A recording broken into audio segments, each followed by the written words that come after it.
Hey there, folks. This is Coach Rich, Endurance Nation. Welcome to tonight's Coach Chat. Last week, I discussed how to race Ironman triathlon on a windy bike course. Tonight's topic is the rules of the sport, specifically drafting, blocking, outside assistance, etc. And this is based on my observations of having been an Ironman athlete, Ironman coach, but more importantly, I have a motorcycle, and I'm not afraid to use that motorcycle on race day, carrying a race official with me on the back of the bike. I've done this for Ironman Wisconsin, Lake Placid, Coeur d'Alene a couple times, St. George a couple times, Ironman Arizona 3-4 times, Ironman California, Wildflower. I've spent a lot of time punching the clock on a motorcycle observing how a race plays out. Okay, my observation is that from watching people's body language, watching their reaction to race officials and motorcycles on the course, is that there's a couple things going on. Number one, I really don't think that a lot of people in the sport know what the rules of the sport are. And two, they think they know what the rules are, but they're not right. They have a misunderstanding of what the rules are.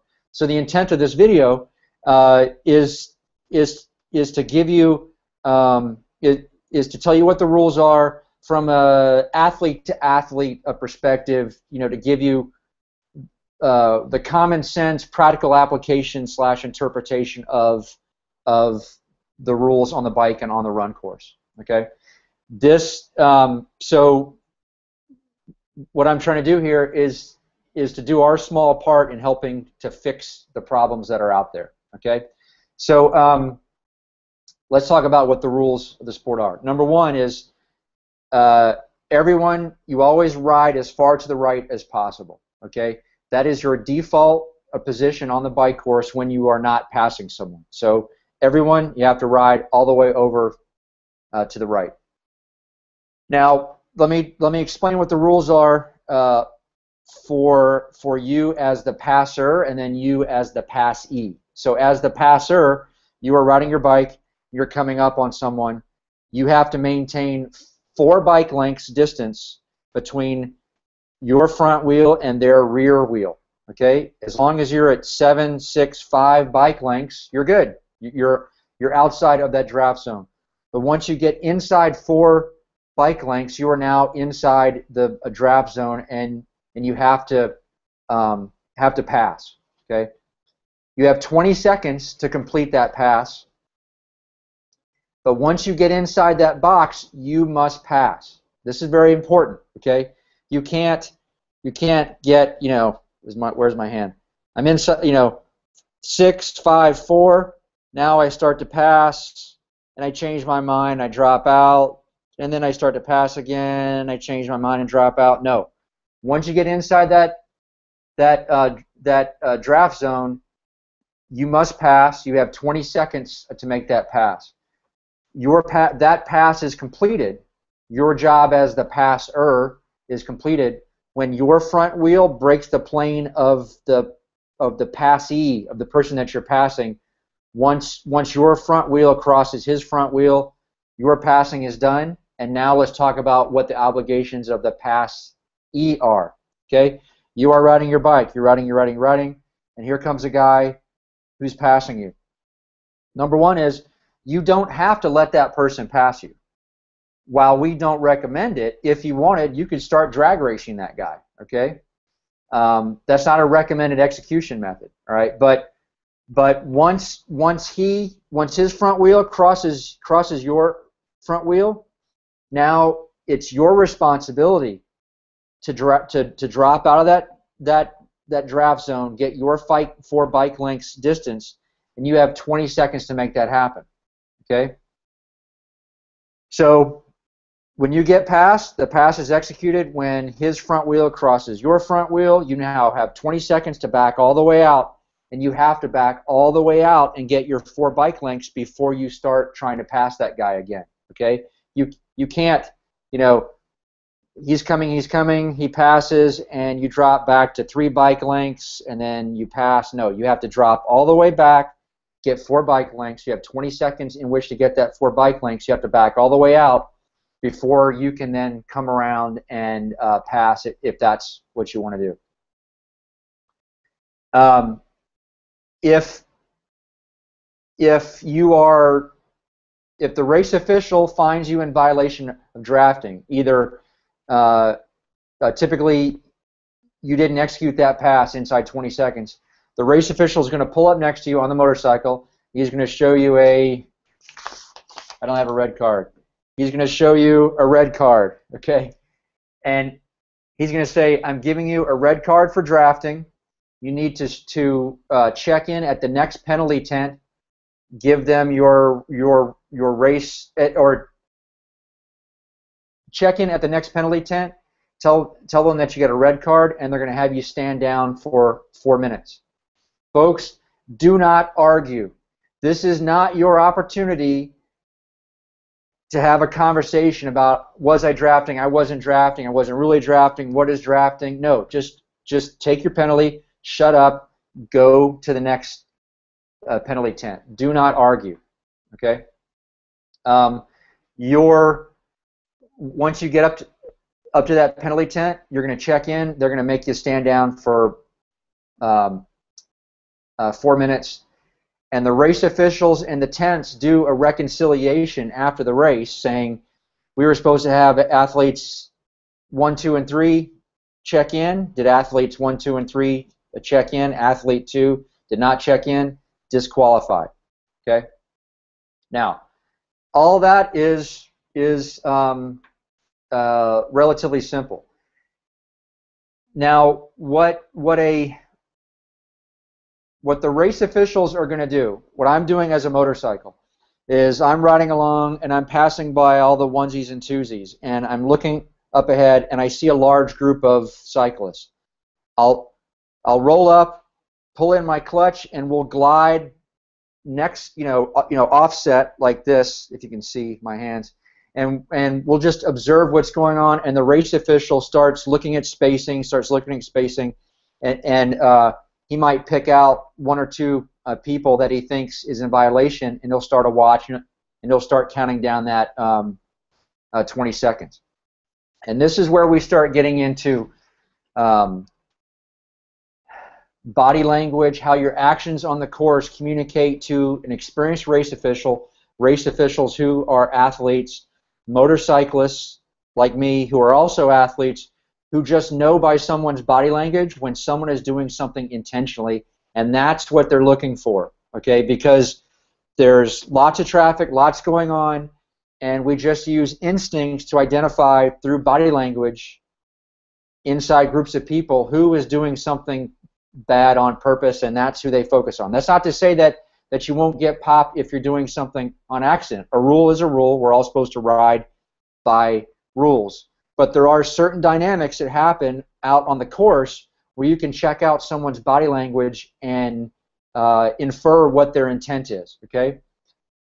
And the most prominent situation where this happens is, okay, let's go back. You are riding and you're coming up on a cyclist that you want to pass. The cyclist that you want to pass, let's call him Biker 1, okay? You want to pass that, so you get inside 4 bike lengths, you want to pass, you look quickly left, and now on your left someone is passing you. So you wait for this guy to come next to you, you drop in on his wheel, and now both you and cyclist number 2 are passing cyclist number 1. As 2 passes 1, he drops in, and 1 now has to get his 4 bike lengths. And now you can do either one of 2 things. You can either pull into the space that's between 2 and 1, or you can pass that second cyclist. Okay. If you choose to do the first option, which is to slot yourself into the space that's between our first cyclist and our second cyclist, you have to be very careful how you do that, because a race official is going to look at how quickly you get your 4 bike lengths. So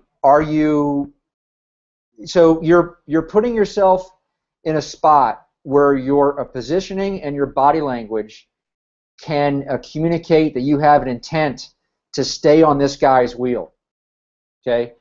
Rather than if two passes one and you pass two, you have communicated through your actions and your body language that you have no desire to draft, and you're just rolling through the course quickly, efficiently, and you're just moving on, okay? Because frankly, the rules don't. It's not very clear what your responsibilities are behind the as you're back behind cyclist number 2, okay? So when in doubt, just to keep it simple, when in doubt, always ride 4 bike lengths off the wheel in front of you. Don't worry about what's going on. Don't worry about that big group that's up there or the guy that's on your wheel. That's our job, okay? Your job is to simply ride 4 bike lengths or more off of the bike that's in front of you. And when in doubt, communicate through your body language, sitting up, getting out of that draft zone very, very quickly, that you're not intentionally drafting. Okay. A couple comments that I see on triathlon forums. Okay. There's tons and tons of drafting. There's drafting here. There's drafting there. Why don't race officials do more to stop drafting? First of all, let me tell you that as an athlete, you're like the ant on the picnic table, and you see everything from your perspective as the ant, and specifically, you don't have, as you're riding back behind that group, you can't see because you don't have a lateral displacement from that group. You don't know, you can't see what the spacing is between those riders from front to back. So I've ridden up on lots of groups that look like tight pelotons, and I've ridden up, and as I've gotten closer, as I've separated myself off to the side, and as I've just sat there and observed what looked really bad back there doesn't look so bad when I'm up here, and I can see as I watch that people are moving through, people are passing, people are maintaining their spaces, and people are generally doing the best they can given the situation, and it doesn't look as bad as you think it does. Okay? The next comment is, why weren't officials giving out penalties? That's a great question. Understand that as the motorcycle driver, I have to pull up I have to safely ride around you, ride around everyone else. I have to get this race official up next to you, and we, as a race official team, have to safely ride next to you and communicate to you that you've been drafting, and we also have to stay in a stationary spot for 20 seconds to watch all that happen. And there are some courses, Ironman Arizona, Coeur d'Alene, some spots on the Madison course, Lake Placid course. All courses have parts of the course where it's very unsafe for a motorcycle to be riding next to a group of athletes. Okay, so there are simply spots on the course where motorcycles might be there, but understand it's very, very difficult for us to safely do our job and ride up next to you. My absolute nightmare, I cannot imagine anything happening worse, is for me to take out a cyclist when I'm on a moto. So my head is on a swivel, and there are definitely parts of the course where I basically say, our job as race officials is done. I'm just trying to not hit someone. Okay, playing Frogger for 6 hours. It can get very, very hectic. Second comment is, why aren't there more race officials out there on the course?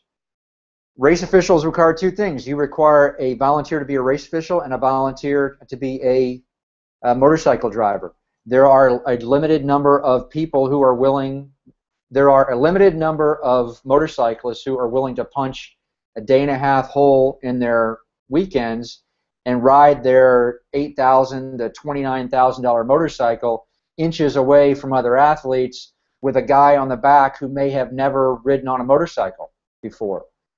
It can be difficult to get enough motorcycle volunteers. At the same time, for some reason, it can be difficult to get race officials to volunteer, or to have people volunteer to raise their hands to be race officials. At Ironman Coeur d'Alene, there were at Ironman Coeur d'Alene 2014, there were more motorcycle drivers than there were race officials. And so, if you want to improve the sport, we can all bitch about drafting all we want, but if you want to fix it, volunteer. It's a blast. It's fun. It's a very unique opportunity for you to see a part of the race that you don't see, to watch how the dynamics play out, to have a positive effect on the race, to maybe pull up next to that guy who's having a tough day, who's totally solo, and just pull up and just give him a nice word. It's an opportunity for you to have a positive effect on the sport that you love, and see it from a vantage point that that you just don't see.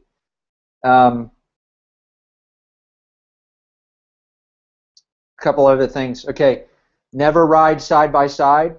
Okay, always ride all the way to the right. No matter how fast you are, there's always someone faster, and that person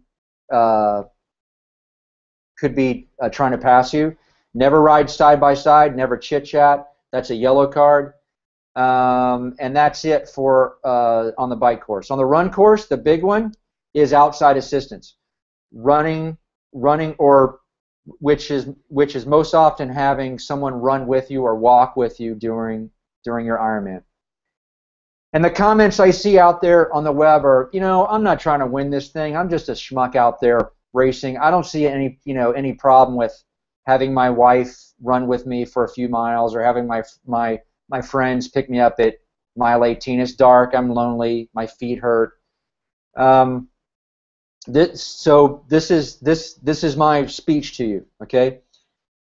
You paid a lot of money, and you've put up a lot of time, money, sweat, blood, and tears to earn a very valuable title, which is an Ironman finisher.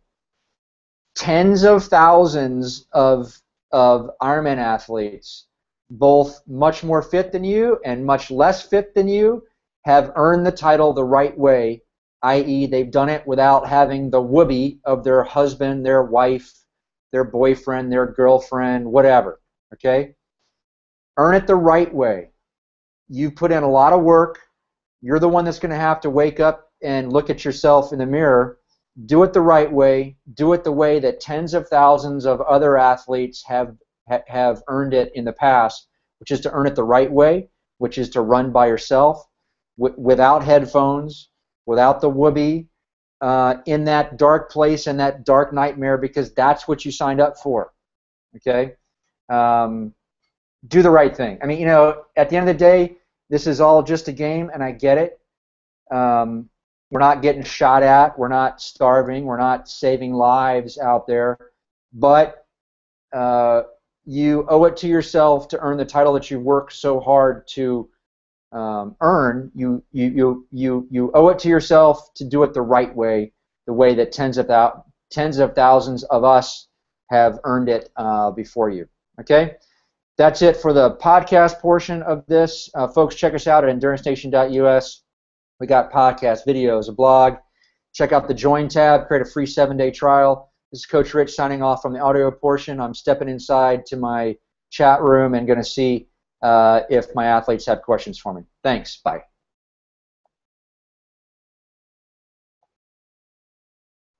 Okay, folks. And any questions for me? This can be questions on drafting, on rules, on anything. This is Coach Rich open mic night here on a Wednesday on a Tuesday, 6:30 p.m. It's about 85 degrees inside my house because I don't have central air. So, any questions for me, please? I see Edwin. I see Laura Becker. I see Dawn. I see Mike Roberts. Any questions? Let me try to think of any other bike course drafting stuff that I've seen over the years. Oh, stagger, offset. I didn't talk about this. The rule is 4 bike lengths. It's not 3 bike lengths and offset to the left. It's not 2 bike lengths and offset. I can't tell you how many times we've rolled up to someone and an athlete has been half a bike length off of the athlete in front of them, but they're riding off to the left, and they look at us like, "I'm good, right? This is cool." No, it's not cool. There is no such thing as an offset or a stagger rule for age groupers. There used to be one for pros, but that's old. Okay. Always ride to the right. Don't block. 4 bike lengths. 20 seconds to pass. Once you're passed, you have 20 seconds to get out, and you can't pass again until you back all the way out of that 4 bike lengths. Okay, folks. Looks kind of quiet for the questions here. I'm going to sign off from the video. Look for a wiki article internally for our athletes and a blog post out on the website. Okay? Thanks, folks. Bye.